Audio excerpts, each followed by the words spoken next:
လူသားတွေကဘဝကိုအလွန်အမင်းအလေးနဲ့ထားပြီးနေထိုင်တတ်ကြပါတယ်။မနက်ခင်းမှာနိုးထလာတဲ့အခါစัจ java လာကြီးကကျွန်တော်တို့ရဲ့လှုပ်ဆောင်ချက်တွေကိုစောင့်ကြည့်နေတယ်လို့မျိုးခေါင်းငယ်ပုံကရုံးခန်းမှာအစီရင်ခံစာတွေတင်ပြရတော့မလို့မျိုးခံစားနေရတတ်ပါတယ်။ကျွန်တော်တို့ရဲ့လှုပ်ရက်တိုင်းဆုံးဖြတ်ချက်တိုင်းဟာထာဝရကာလအထိတက်ရောက်မှုရှိနေရမယ်လို့ထင်နေကြတာပါ။ဒါပေမဲ့ရက်ပြီးအဝေးကနေပြန်ကြည့်လိုက်မယ်ဆိုရင်တော့ဒီຢာတွေဟာရေစရာကောင်းလောက်အောင်ဖြစ်နေတာကိုတွေ့ရပါလိမ့်မယ်။ကလပ်စီတွေဟာနှစ်သန်းပေါင်းများစွာလည်ပတ်နေတာဂျယ်တွေဟာမွေးဖွားပြီးတည်ဆုံးသွားတာလူရင်ကျေးမှုတွေဟာဖျောင်းနိုင်ပြီလို့တောက်လိုက်ငိမ့်လိုက်ဖြစ်နေတာကိုကြည့်ပါ။ဒီကြားထဲမှာကျွန်တော်တို့ရှိနေတာပါ။ဒီစัจ java လာကြီးကကြီးမားတဲ့ပြဿနာတစ်ပုဒ်လိုပါပဲကျွန်တော်တို့ကတော့အဲ့ဒီဇက်ထဲမှာကိုယ်အခန်းကဏ္ဍကိုအလွန်မင်းအလေးနဲ့ထားပြီးတရုပ်ဆောင်နေကြတာပါဒါကိုကျွန်တော်ကကြီးမားတဲ့ဟန်ဆောင်မှုကြီးလို့ခေါ်ပါတယ်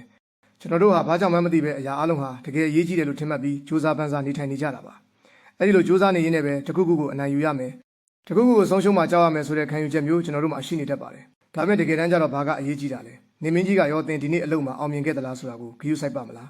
းတင်းနှလုံးသားကွက်ကြည့်တဲ့အခါသမုဒ္ဒရာတွေကရောတင်းအတွက်ဝမ်းနေပြီမလားမဟုတ်ပါဘူးစัจ java လာကြီးကတော့သူ့လမ်းကြောင်းတိုင်းသူလဲပတ်နေမှာပါဒါရက်ဆက်တာမျိုးမဟုတ်ပဲကျင်နာမှုတစ်ခုဖြစ်နိုင်ပါတယ်စัจ java လာကြီးသာကျွန်တော်တို့ရဲ့စိုးရင်ပူပန်မှုတွေကိုကျွန်တော်တို့လိုပဲအလေးနဲ့ထားမယ်ဆိုရင်ခဏအတွင်းမှာတင်သူယူသွားပါလိမ့်မယ်လူအဖွဲ့အစည်းကတော့တာဝန်သိတဲ့သူဆိုတာစိုးရင်ပူပန်တတ်တဲ့သူလို့ငငယ်ကလေးကသင်ပေးထားတာပါအနာဂတ်ကိုကြိုတင်စီစဉ်ရမယ်အသက်မွေးဝမ်းကြောင်းကိုရွေးချယ်ရမယ်ဘဝရဲ့အဓိပ္ပာယ်ကိုရှာဖွေရမယ်လို့ဆိုကြပါတယ်ဒါကိုမလုပ်တဲ့သူတွေကိုတော့ပေါ်စားတဲ့သူဒါမှမဟုတ်တာဝန်မဲ့သူလို့သတ်မှတ်ကြပါတယ်ဘဝကိုအလေးနဲ့ထားရမယ်လို့ဘသူကသတ်မှတ်လိုက်တာလဲကလေးတယောက်ကိုကြည့်ပါသူတို့ကအလေးနဲ့မထားပါဘူးသူတို့ကကစားနေကြတာပါစัจ java လာကြီးကိုယ်တိုင်ကလည်းကစားနေတယ်လို့ပါပဲဂျယ်ဒီကပောက်ကွဲတယ်ဂျိုဒီကလှည့်ပတ်တယ်ဘဝဟာစာအုပ်ထဲကအတိုင်းမသွားပါဘူးသူကသူစမ်းသစ်ပြီးသွားနေတာပါဒါပေမဲ့ကျွန်တော်တို့ကတော့ဒီຢာတွေကိုတင်းကျပ်တဲ့စီးမြင့်တွေအဖြစ်သတ်မှတ်လိုက်ကြပါတယ်ဒါကအရေးကြီးတယ်ဒါကအရေးမကြီးဘူးလို့ခွဲခြားလိုက်တဲ့အခါမှာပဲစိုးရိမ်မှုတွေအပြည့်ရှိတယ်လို့ခံစားရမှုတွေဖြစ်ပေါ်လာတာပါအဲ့ဒီအစားဒီຢာအားလုံးဟာပြဿနာရဲ့တစ်စိတ်တစ်ပိုင်းပဲလို့စိတ်ကူးကြည့်ပါဘဝဟာသူ့ရဲ့တရုပ်ဆောင်မှုအတွက်သူ့ဟာသူပြုံးနေတာမျိုးဖြစ်မယ်ဆိုရင်ရောစัจ java လာရဲ့ဉာဏ်ပညာဟာတရားသူကြီးတယောက်လိုမဟုတ်ပဲအဆုံးမရှိတဲ့တေးသွားကိုဖန်တီးနေတဲ့ဂီတပညာရှင်လိုဖြစ်မယ်ဆိုရင်ရော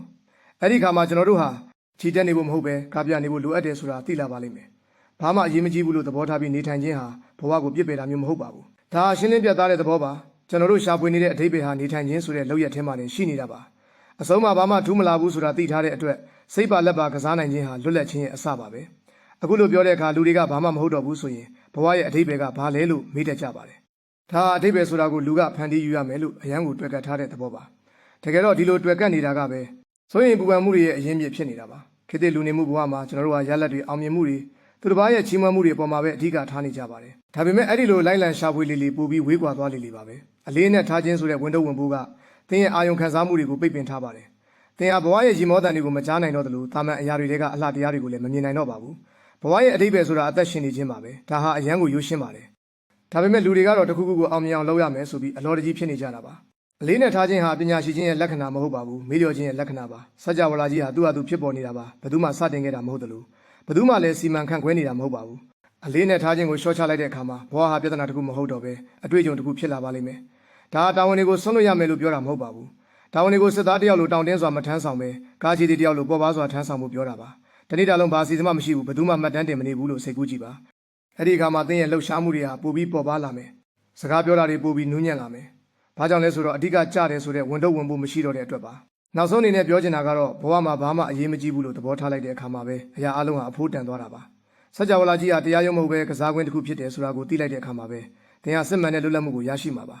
ါကြောင့်ရီမောပါမှားယွင်းမှုတွေလုပ်ပါချစ်ပါအရာအလုံးကိုလက်လွတ်ဆုံးရှုံးပါပြီးရင်ပြန်ဆပါအစဉ်တိုင်းအတန်တိုင်းအသက်ရှူတိုင်းဟာအပိသက်အရာတွေဖြစ်နေလို့ပါပဲ